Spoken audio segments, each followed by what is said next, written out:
Bismillahirrahmanirrahim. A'udzubillahi minasyaitonirrajim. La tai'asu min rauhillah. Janganlah kalian putus asa dari rahmat Allah. Sebagaimana hadis tentang orang yang membunuh 99 jiwa, kemudian dia datang kepada seseorang abid, orang ibadah tapi tidak punya ilmu. Apakah Allah masih akan ampuni saya? Dia mengatakan tidak mungkin. Kamu membunuh 99 jiwa. Lalu kemudian dia membunuh orang itu, kata Nabi SAW, digenapkan 100. Kemudian dia menemui seorang yang alim, lalu dia bertanya, apakah Allah masih ampuni saya dengan 100 orang yang sudah saya bunuh? Maka kata orang tersebut, tentu saja. Allah rahmatnya telah meliputi segala satunya. Allah akan terima taubatmu. Maka dia bertaubat. Pada saat dia bertaubat orang tersebut kepada Allah SWT, lalu dia mau pulang setelah bertaubat, lalu dia meninggal tengah jalan. Kata Nabi SAW, Allah mengutus 2 malaikat, satu malaikat rahmat, satu malaikat azab. Malaikat rahmat akan membawa ruhnya yang memperlihatkan taman dari taman surga, dan malaikat azab memperlihatkan lubang dari lubang neraka. Maka datanglah malaikat yang ketiga menghakimi di antara keduanya, lalu kemudian malaikat ini mengatakan, yang datang ketiga yang menghakimi 2 malaikat yang sedang memperebutkan orang yang tadi baru taubat ini, ukurlah jejak kakinya. Maka diukur, ternyata jalan menuju ke tempat taubatnya itu lebih 1 jengkal kaki, ya, 1 jengkal kaki saja.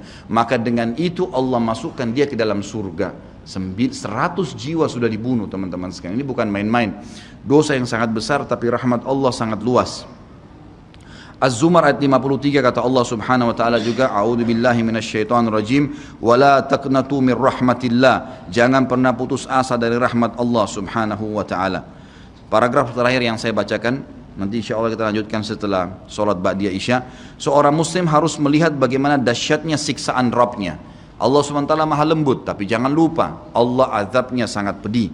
Seorang muslim harus melihat bagaimana dahsyatnya siksaan Rabbnya, kerasnya azab dan kecepatan hisabnya. Kalau datang seketika, gitu kan? Dan tidak ada yang bisa bendung, sehingga dia bertakwa atau takut kepadanya, menjaga diri terhadapnya, serta meninggalkan segala kemaksiatan. Maka ini pun merupakan bentuk adab kepada Allah, sehingga tidaklah seseorang itu beradab menurut orang-orang yang berakal apabila ia menentang Allah dan berlaku aniaya atau zalim. Padahal ia seorang hamba yang lemah, namun justru menentang Rabb yang maha perkasa lagi maha kuasa, maha kuat lagi maha perkasa. Dan Allah berfirman dalam surah Ar-Ra'd ayat 11, a'udzubillahi minasyaitonirrajim, wa idza aradallahu biqaumin su'an fala maraddalah wa ma lahum min dunihi min wal. Dan apabila Allah menghendaki keburukan terhadap satu kaum, maka tidak akan pernah ada yang bisa menolaknya, dan sekali-kali tidak ada pelindung bagi mereka selain Dia. Kalau Allah sudah mau hancurkan, maka tidak akan pernah ada yang bisa membendung.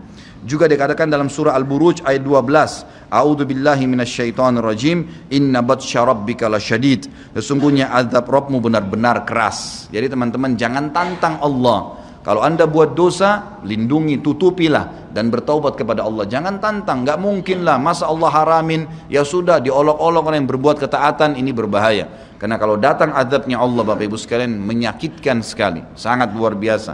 Saya sarankan juga anda bisa ya melihat di YouTube azab-azab Allah, itu akan banyak cuplikan yang orang-orang memang kena kutukan dari Allah Subhanahu wa taala.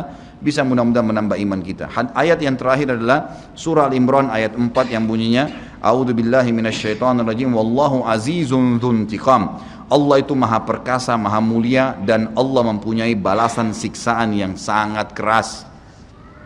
Ingat, Allah memang maha pengampun, tapi Allah juga dari sisi lain azabnya sangat keras. Maka harus hati-hati Bapak Ibu sekalian dalam menjaga hubungan dengan Allah Subhanahu wa taala.